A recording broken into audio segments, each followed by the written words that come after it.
Again, I'd just like to pause for a second and apologize for the grammatical errors and the punctuation problems. I'm trying to get through it as smoothly as possible. Now, Darlin's about to go into her room. Darlin opened the door and followed Disco inside the room. The room was a lot warmer than the hallway she had just left. The fire had been lit ahead of time, so it was nice and warm. This is definitely my mom's room. Gaudy and overdone, said Disco to Darlin. This room was luxurious to say the least. It wasn't Darlin's style, but it would suffice. There was a massive canopy bed that looked like something that the Queen of England would sleep on. A rose-colored silk duvet with a busy pattern of blue and gray flowers. Above the bed was a painting of a little girl in a turn-of-the-century dress playing with a stick in the mud.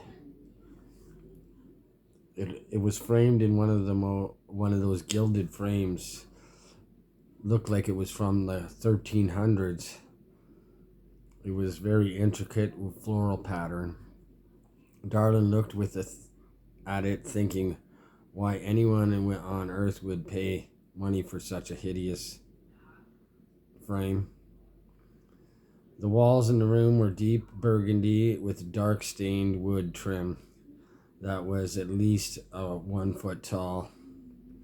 One side of the room was a series of bookshelves made out of the same stained wood as the trim.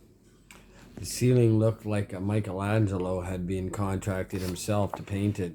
In fact, when Darlin took a closer look at it from the bed, instead of the doorway, she could see it was an actual reproduction of the Sistine Chapel.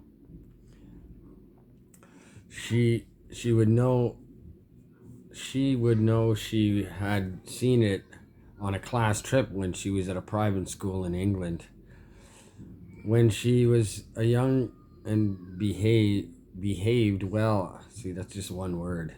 When she was young, she behaved well for her teachers. Long ago, before she started to attend boarding schools.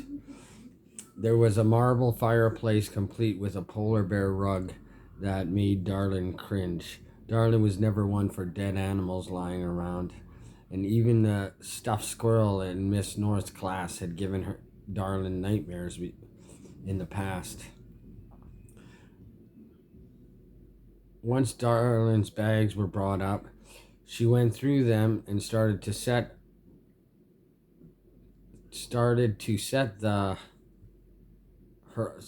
her room up the way she wanted. She had she had a lot of experiences in staying in new places. Ever since she was young, her mother would drag her all around the world. The amount of different prep schools alone made her an expert in sleeping in new places. She always found it comforting to change the place she was bedding down in, make it a little bit more for herself. It seemed to give her some sort of control in a foreign environment. With her iPod blaring out of the docking station, she sang along, unpacking with her clothes into the new drawers. Darlin had a great singing voice, as does her mother.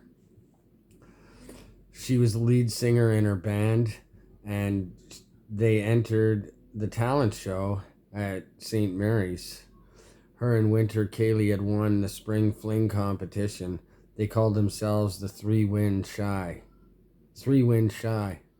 and put on a great performance. Now singing along at the top of her lungs to LFMAO, a group that Darlin adored. She picked out her outfit, and Darlin was a lover of fashion and always took pride in the clothing she wore. She had decided to wear a dark blue skinny jeans and a tight black tummy top that she had designed herself. Darlin knew her grandmother would not approve of it because it showed a little bit of cleavage, so it was perfect. In fact, the simple fact of the matter was that she really had no idea why she was there. It wasn't like she needed a babysitter anymore. She was going to be 16 years old. Her thought train started to annoy her, and she had to think of something else, or she would just end up getting angry again. Looking around the room, she tried to find something else to do. It was too late. Everything reminded her of her mother. She threw herself down on the bed and decided to call Winter. Voicemail, she yelled out in frustration. Without any hesitation, she scrolled through her contacts for Kaylee's number. After about 10 rings, she gave up and put the phone down on her bed. Scaring the bejesus out of Disco, who was sleeping quietly on a silk pillow. I'm sorry, Disco. It's just that we have a coven. For crying out loud, we have a band. They're supposed to be there for me when I need them. This is awful. Disco got up and walked across the bed to offer whatever comfort she could to her clearly distressed friend. I don't know why I'm salvulating. Oh, it could be worse. You want me to straighten your ears? I think we should straighten your ears out tonight, don't you, darling? Asked the little dog. I don't even have this thing lit. She looked at the docking station to see if there was any time, then went over to the old yellow vanity and turned on the straightener. On an easel just to the left of the vanity was a painting of her mother. Darlin, shocked to see how much she actually looked like her mother. She never really had seen that painting before, but then again, she never looked at her mother the same way at the same age. She had never seen her mother at that age. She looked like she was about 16. Darlin had just finished straightening Disco's hair and doing her makeup when she heard a knock at the door. Come in. No, come in, she yelled while continuing to perfect herself in the mirror. In marched Benson, excitedly. This place is so cool. Oh, wrong voice. This place is so cool. You know, in my room there's an Iron Maiden and an autographed photo of JFK. Without even, I thought Benson was Thurston, the little guy. Without even looking at Darlin, he immediately started looking around the room at whatever interesting things he could find. By the time he made his way over to the vanity, Darlin was complete and watching him roam around the room like a kid in a candy store. Benson, who looked very stunned, said, "Wow, that is an excellent painting of you." She's like, "That's not me, it's my mom." With a slight sound of pride in her voice. The moment Darlin started looking at the paint, at that moment Darlin started looking at the painting again. She realized that she had styled her hair and makeup in the same manner that her mother had done in the painting. "Hey, you think this castle has any secret passages or a dungeon?" prodded Benson as he continued examining the Victorian decor and the bookshelves. "I have no idea. I stopped watching Scooby-Doo a long time ago," Benson answered Darlin, who was captivated by her mother's painting. "Well, I hope that we can take a tour. I would just love to see the rest of the castle," added Benson. A few seconds later, there was another knock at the door. Before Darlin could yell out, "Come in," Benson had already ran to the door and opened it. "Are you ready?" There's the deep voice, asked Thurston from the outside of the room. "Yes, I think we are ready, aren't we?" Answered Benson. Darlin grabbed her new shoes, put them on, and asked, "What should I do with Disco?" "I think you should leave her here. Her here. I have another one of these ciphers I gotta figure out. Took the liberty of bringing some food up for her. Oh, I have took the liberty of bringing some food up for her." Bringing in a tray that had a bowl of chopped meat and a dish of water, he placed it down at the foot of the bed to an already eager and jumping Disco. "Those are some really neat shoes you have there, darling," complimented Thurston in his deep voice. Darlin responded, "Thanks. They're new. I just bought them today." Darlin followed the two men down the hall as they engaged in idle chatter about the castle. Upon arriving at the elevator, Darlin seen the lift operator admiring her shoes. Without him even saying anything, she looked down and she said, "They're new," with a proud smile. The elevator operator seemed like a different person as he had a smile on his face. When Darlin emerged from the elevator on the second floor, Darlin looked back and noticed the elevator man had peeked his head out of the elevator and was studying her as they walked away. It was not long before they came to a set of stained glass doors. Thurston opened them up and motioned for Darlin to enter.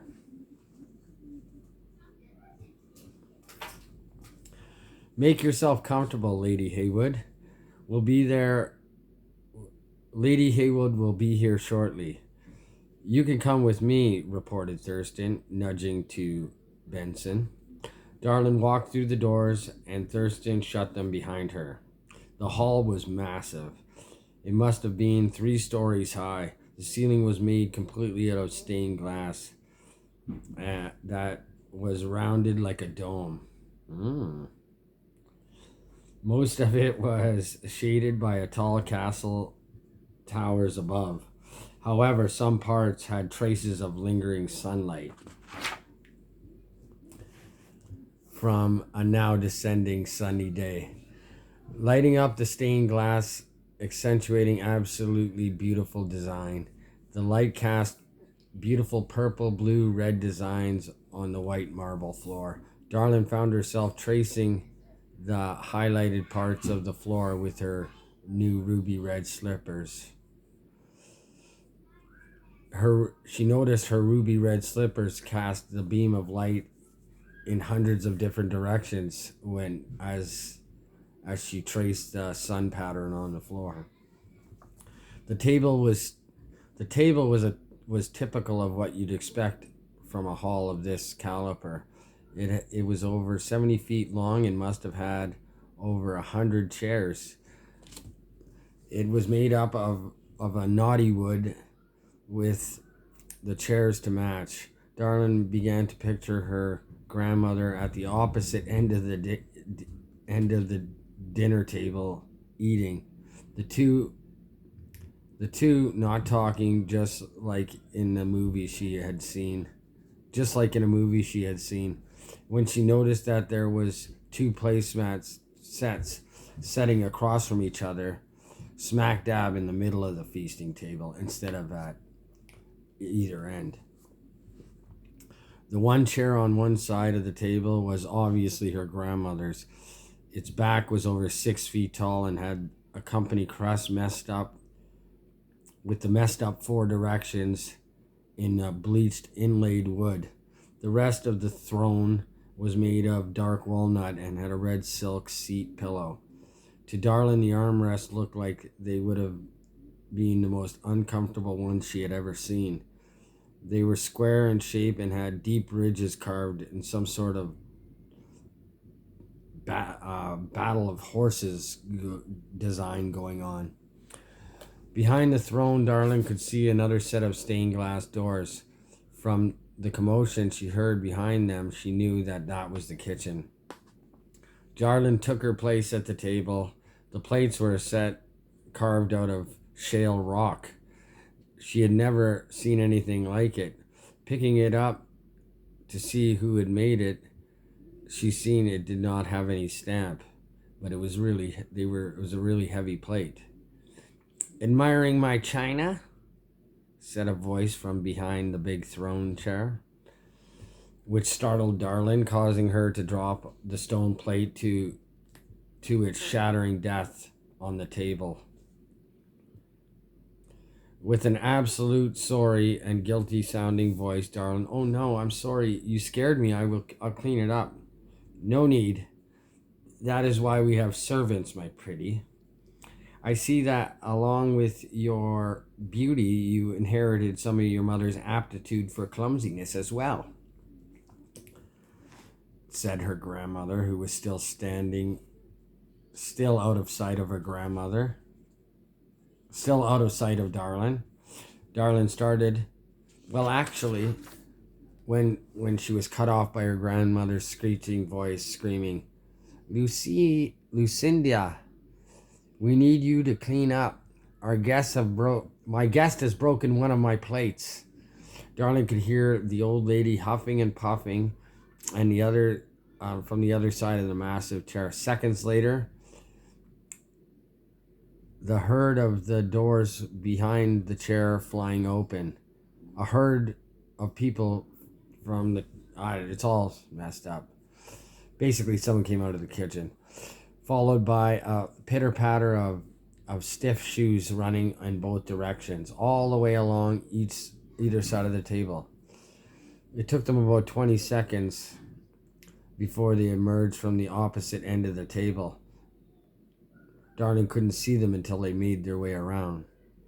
She watched in disbelief as the 3-foot-tall white garbage can ran towards her. She thought how cruel it was to make this little person run with such a large object. Darlin stood up, begging to collect the mess again. "Really, I can get it. It's no trouble, honestly." Darlin seen a shadow cross over the table and mess and sharply said, "Leave it. It is their job, and unless you want me to discard them and you can take their place as our new castle wench." Darlin looked up at her grandmother, now looking down at her as if she was a bug that needed to be squashed.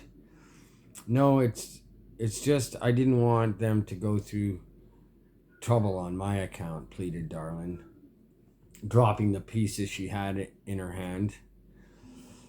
From the other side of the table ran a chubby 3-foot-tall lady.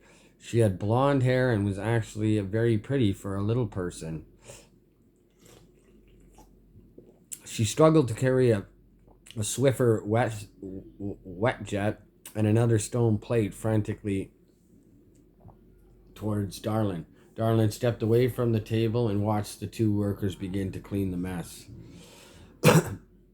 Out from behind the garbage can stepped one of the smallest midgets Darlin had ever seen.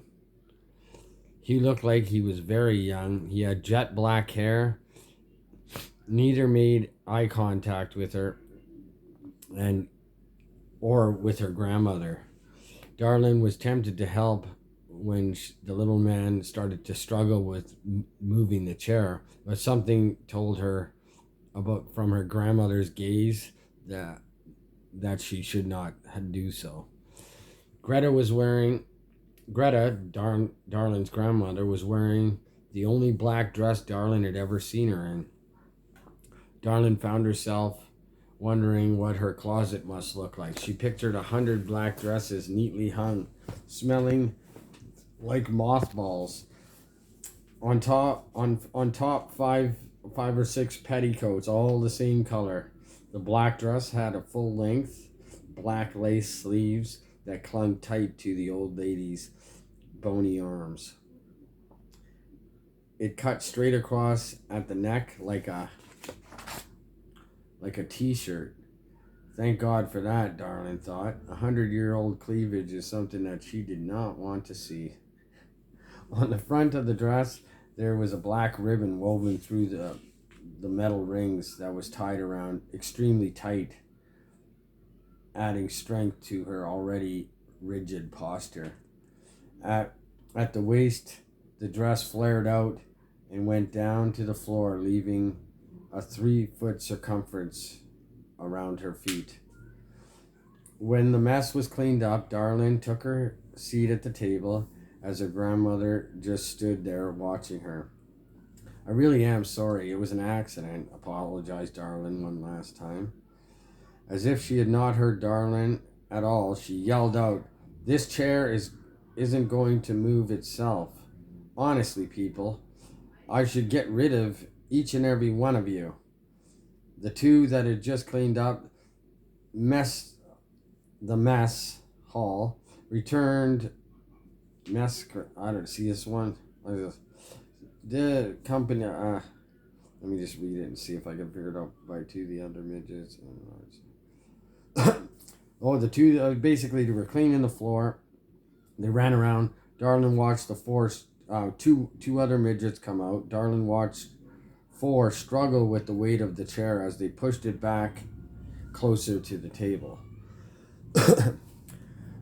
I hope you're not one of these vegetarians. We're having stuffed quail and artichoke hearts, said her grandmother in her hollow, screechy voice. Darlin said, "Why, no, ma'am. That sounds great. Have you talked to my mother? I haven't been able to get a hold of her. The last I heard, she was supposed to be coming to get me from school, and then here I am." "You know, she's a very busy woman. She always took on more than she could take. She called this morning and asked if you could come here because she was stuck in Milan and she would call you tomorrow," said her grandmother. The servants wasted no time bringing out the food. There must have been step ladders on the other side of the table because the midget had no trouble at all placing the food on the table.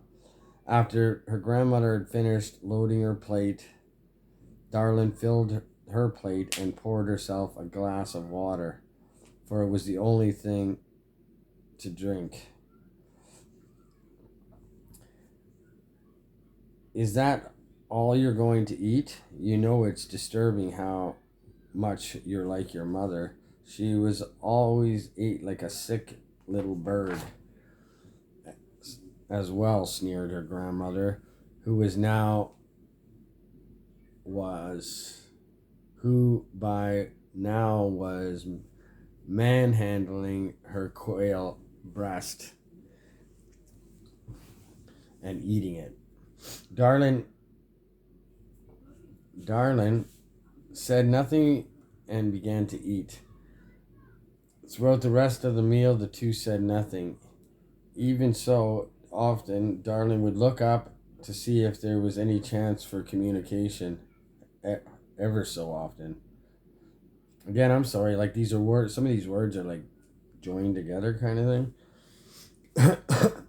Halfway through the meal, Thurston came into the hall through the far stained glass doors and Darlin had come through.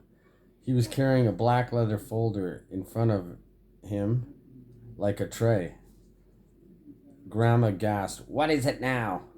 Can't you see where I am? I'm eating with my granddaughter." Thurston, I'm sorry, my lady. I forgot to get you to sign these acquisitions for tomorrow. Convention, He placed the folder on the table beside her and stepped back. After picking it, she began looking at the pages. Well, my pen, said her grandmother. Thurston responded, "Oh, sorry, my lady." He pulled the long black wooden pen over. he pulled out a long black wooden pen about 12 inches long. She signed with authority, then gave both the pen and the pad back to Thurston, who said nothing and left through the kitchen doors, leaving Darlene and her grandmother to their uncomfortable silent dinner.